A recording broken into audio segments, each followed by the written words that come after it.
bem-vindos ao nosso canal. Eu sou Caroline Campos, advogada no Brasil e em Portugal, e hoje eu estou aqui nesse cenário para falar com vocês sobre um tema muito importante: a atualização do Estado Civil. Se você é imigrante ou adquiriu a sua nacionalidade posteriormente, ou seja, tem dupla nacionalidade, assiste esse vídeo para ficar atento no que você deve fazer.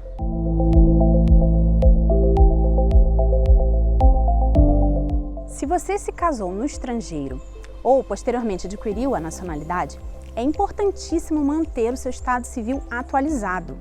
E isso pode ter diversas repercussões na sua vida. Por exemplo, manter a residência legal válida, tirar um passaporte novo quando você alterou o seu nome, ou até mesmo garantir direitos como o reagrupamento familiar, reagrupamento ali da sua família aqui em território nacional, em território estrangeiro, no meu caso aqui em Portugal. Também no Brasil, se você alterou um nome quando se casou no estrangeiro, você, quando for renovar o seu passaporte, tem que apresentar ali a certidão de casamento do Brasil, ou seja, a transcrição desse casamento do estrangeiro no Brasil. Para isso, não vale só aquele assento consular, aquela comunicação que você fez ao consulado. Você precisa também transcrever o seu estado civil no Brasil, no primeiro RCPN de Brasília, se você não tem um endereço no país, ou do seu estado em que você tiver um endereço. Também, em casos de recebimento de heranças, é importante ter seu estado civil atualizado. Por exemplo, se você for divorciado e não tiver ali mais nenhuma relação com o seu ex-cônjuge, você não terá que dividir, dependendo do regime de casamento, óbvio, os seus bens recebidos com esse ex-cônjuge. Mas se seu estado civil não está atualizado, isso vai ter repercussões.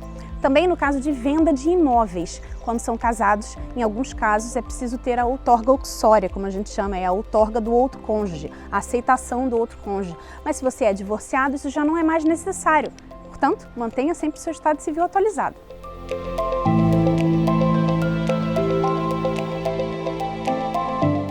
E por falar em divórcio, há quem ache que é um procedimento simples, uma mera averbação, ou só ter ali aquela certidão de casamento com o divórcio averbado.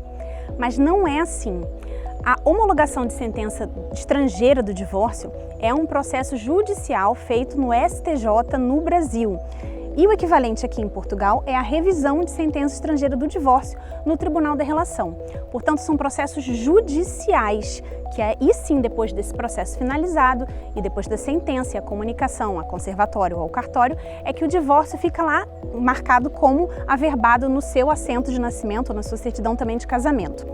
Só uma exceção, no Brasil, já é possível fazer a averbação direta do divórcio nos casos em que esse divórcio é puro e simples, ou seja, em que não tenha filhos menores, não tenha bens, partilhas, em que seja só mesmo a extinção da relação conjugal.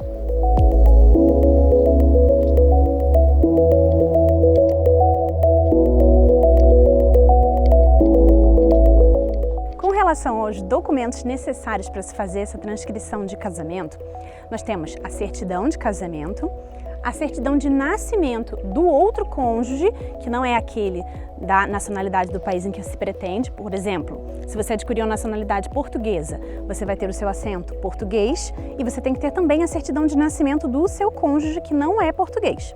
Se ele for português também, junta-se o assento de nascimento português dele. Uma das maiores dificuldades nesses casos, às vezes, é achar assentos muito antigos e, às vezes, a gente consegue usar assentos de batismo também.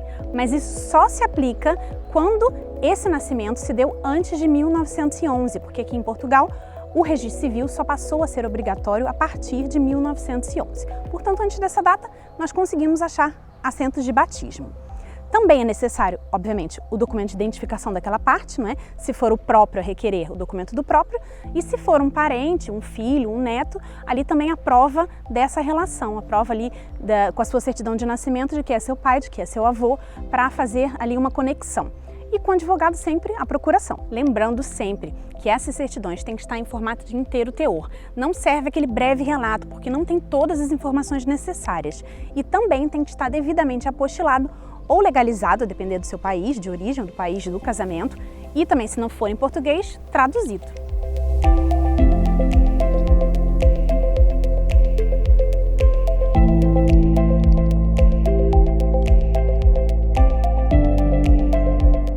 Com relação aos custos, o processo de transcrição do casamento custa 120 €. Se houver pacto antinupcial, tem que se juntar também essa segunda via do pacto, e um custo extra de 30 €. Com relação à homologação de sentença estrangeira no Brasil, é um custo aproximado de R$ 300. Já em Portugal, a revisão da sentença estrangeira tem um custo de 306 € iniciais. Se, obviamente, não tiver que ter citação da outra parte, fica por isso mesmo. Mas se houverem outros procedimentos, aí sim pode-se haver uma custa final. Com relação ao processo de transcrição, passo a passo, uma vez reunida a documentação, tem que se dirigir a uma conservatória do Registro Civil. Qualquer conservatória do Registro Civil está habilitada para fazer esses processos de transcrição de casamento. Logo, tem que se agendar, convém que se agende uma data, não é? Ou que se faça através de um advogado que pode escolher ali a melhor conservatória, a conservatória mais rápida, para que seu processo saia ali em um breve tempo, para que seja necessário utilizar, por exemplo, no processo posterior de nacionalidade. Já com relação aos processos de divórcio, como se trata de uma ação judicial, obrigatoriamente tem que ter um advogado constituído. No Brasil, um advogado devidamente habilitado no Brasil poderá fazer esse processo perante o STJ. O processo é online, tem que, obviamente, reunir a documentação necessária, que no Brasil difere um pouquinho da de Portugal. Em Portugal, o processo é um pouquinho mais simples com relação à documentação, mas a dificuldade, em geral, é a mesma. O processo é feito também de uma forma judicial, no Tribunal da Relação, e nós temos processo eletrônico no Brasil e em Portugal, portanto, desde que se tenha um advogado devidamente habilitado que possa fazer uma correta instrução do processo, nós conseguimos fazer isso em média uns 2 meses, a depender da qual sessão do Tribunal da Relação que vai cair. E se o processo também estiver completamente certo, se houver as duas partes entrando em conjunto, também pode haver a citação da outra parte, caso você não saiba onde está, não é, o seu ex-marido, isso é possível também de ser feito. Nós vimos então que atualizar o seu estado civil é um processo importante e que deve ser feito para garantir a sua tranquilidade e segurança em um outro país. Portanto, eu espero ter esclarecido todas as suas questões. Se tiver mais alguma dúvida, deixe aqui nos comentários e também pode entrar em contato conosco sempre. Ative também as notificações e siga o nosso canal para mais informações sobre a imigração em Portugal. E até o próximo vídeo!